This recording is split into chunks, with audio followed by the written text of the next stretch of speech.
Welcome, investors. Big week for the markets as the Federal Open Market Committee, known as the FOMC, led by Fed Chief Jerome Powell, held their first meeting for 2024. What did they tell us? They told us what is their number one enemy for 2024 and what is the current state of the economy? What do they believe it is? But before we get into what Fed Chief Jerome Powell said during the press conference, we're going to touch briefly on a couple data points, jobs numbers. It's a big headline today, which today is Friday, February 2nd. We're going to talk about with today's numbers and some private sector jobs numbers on Wednesday. So let's just get right into it. Let's put this Market Watch article right on your screen there. And this is highlighted here. This column here is actual, and the next column is the forecast. So ADP, employment numbers are private sectors, private sector jobs. Estimate was 150, we had 107. Non-farm payroll, which was the numbers released this morning, surged to 353,000 versus the $180,000 forecast. Why did I show that to you? Private sector jobs are the ones that are the innovative jobs. They're the ones that create the new technology. They're the ones that are truly productive jobs. And they came in much lower than expectations. Now let's shift to the non-farm payroll ones. The non-farm payroll is what you're hearing about in the headlines today. Jobs numbers are great. What does non-farm payroll have that the private sector doesn't? Non-farm payroll jobs numbers do have private sector, but they also have education and healthcare, and they also have government. Government is going to be subsidizing education and healthcare because they can. Government's going to be spending a lot of money this year. I mean, we have an election coming up. So does the non-farm payroll mean everything is good? And when the private sector number is telling us something different, it's unclear. We need more numbers, and we need to look at why are the education and healthcare sector, is it so high? Is it because their jobs are being productive? Are they building new hospitals? Are they creating immense new productivity into the economy? That's something to be seen. And I think we'll start to see that over the next couple of quarters. Again, we need to look at private sector. That's going to be the important one for us to highlight. And that's going to show us if the economy is truly strong. So let's move on from there. I want to start with what Fed Chief Jerome Powell said the Fed's number one enemy is. Let's listen. The lower inflation readings over the second half of last year are welcome, but we will need to see continuing evidence to build confidence that inflation is moving down sustainably toward our goal. There you have it. It's not a weakening economy because numbers still look good in the data, despite where we are in the data, not just non-farm payroll, but more in the private sector, not services in the private sector, but more goods, manufacturing, you're building. You're seeing weakness there first. So again, their number one enemy right now is to continue this fight against inflation. The markets were thinking we might get an interest rate cut in March. However, Fed Chief Jerome Powell said that is likely off the table unless something substantially changes where they absolutely have to. I'm going to show you another clip here. And a reporter asked, what do you need to see to cut rates? Let's listen. Let me say that we have confidence. We're looking for greater confidence that inflation is moving sustainably down to 2%. Implicitly, we do have confidence and it has been increasing, but we want to get greater confidence. What do we want to see? We want to see more good data. It's not that we're looking for better data. We're looking at continuation of the good data that we've been seeing. And a good example is inflation. So we have 6 months of good inflation data. The question really is, that 6 months of good inflation data, is it sending us a true signal that we are in fact on a path, sustainable path down to 2% inflation? That's the question. And the answer will come from some more data that's also good data. It's not that the 6 month data isn't low enough. It is. It's just a question of, can we take that with confidence that we're moving sustainably down to 2%? What is greater confidence? I guess a continuation of data showing that inflation's coming down. So what did he say? It's first 6 months, or the last 6 months of 2023 showed inflation coming down. I mean, at this point, we're year over year, we're right around 3%. Their target is 2%. So what do they need to see? They stated in this meeting, too, that they're going to cut rates before they hit their inflation target. So what are they waiting for? They said they're waiting for greater confidence. They need to see something in the data that forces their hand to cut rates. They need to see, whether it's explosion in unemployment, Jobless claims, people losing their jobs. The new jobs creation comes way down.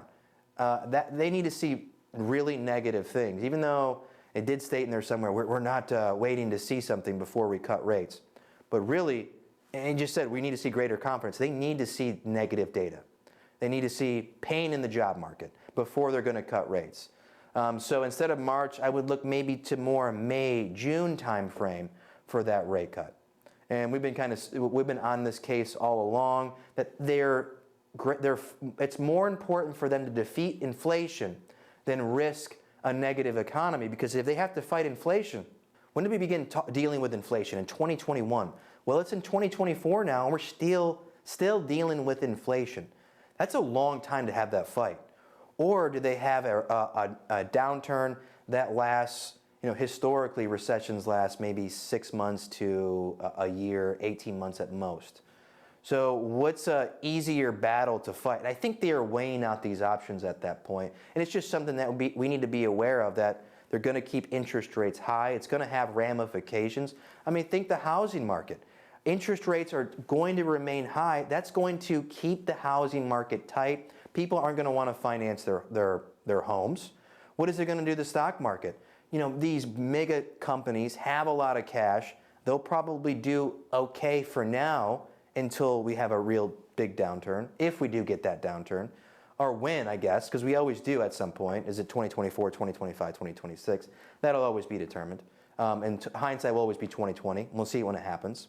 But you have these smaller businesses that don't have all this capitalization and cash on hand, that need to borrow money at these high interest rates, and then they can't grow at that point. So we're going to feel the continued high interest rates throughout the economy because they have to do this fight.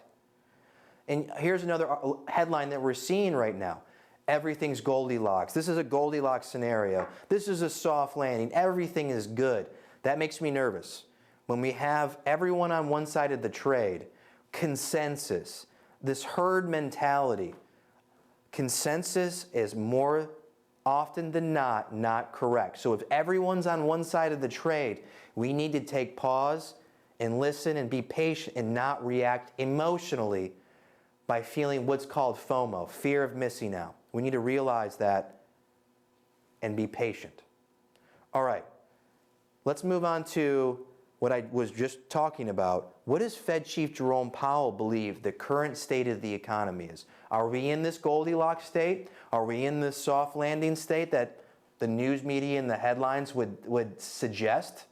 Let's listen from his mouth. Just as a quick follow-up, do you feel comfortable at this point saying the economy has reached a soft landing, or is that part of looking for more confidence? No, I wouldn't say we've achieved that, and I think we have a ways to go. Inflation is still, core inflation is still well above target on a 12-month basis. 12 months is our target. Certainly, I'm encouraged, and we're encouraged by the progress, but we're not declaring victory at all at this point. We think we have a ways to go.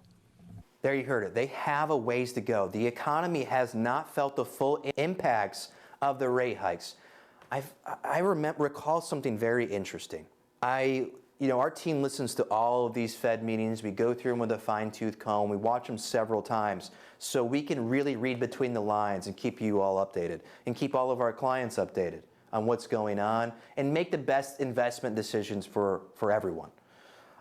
This was back in end of 2022. And we're considering what our investments were going to be, what our portfolios were going to look like for 2023. And Fed Chief Jerome Powell said something that stuck with me throughout 2023 and leading into this year.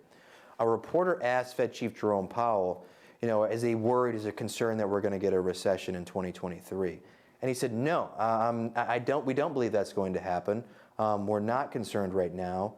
We're going to keep tightening, and we're going to, each meeting will consider the ramifications. He said he was worried about the end of 2024. That's what he was concerned of. Not 2023, not the beginning of 2024, the end of 2024. It was going to be his concern. So they've had this timeline picked out this entire time frame. Is it playing out exactly how they expect? Of course not. But is it falling on this timeline that they set a significant amount of time ago? It looks to be so. And so I think over the next first quarter, second quarter, is if we're going to get this recession in 2023, and they're likely not going to call a recession in 2024. Here's a good example. In 2007, 8, 9, we got a housing recession in 07. We got the actual recession in December, economic recession in December 2007, all the way until June 2009. When did they call the recession? Beginning of 2009. That's when it actually became public. So we had a whole year in 2008 of a recession. They really didn't call it. So there's going to be this look back period where they're going to call the recession, if we do get it. And there's a lot of variables that are going to go into this. So that's why you got to stick with us, so we can keep you up to date and keep you ahead of the curve. If you found value from this video, be sure to like the video and subscribe to our channel. And tune in next week. We're going to have a ton of Fed officials speaking, and we're going to have to analyze what they're saying. Expertise you deserve, experience you can count on.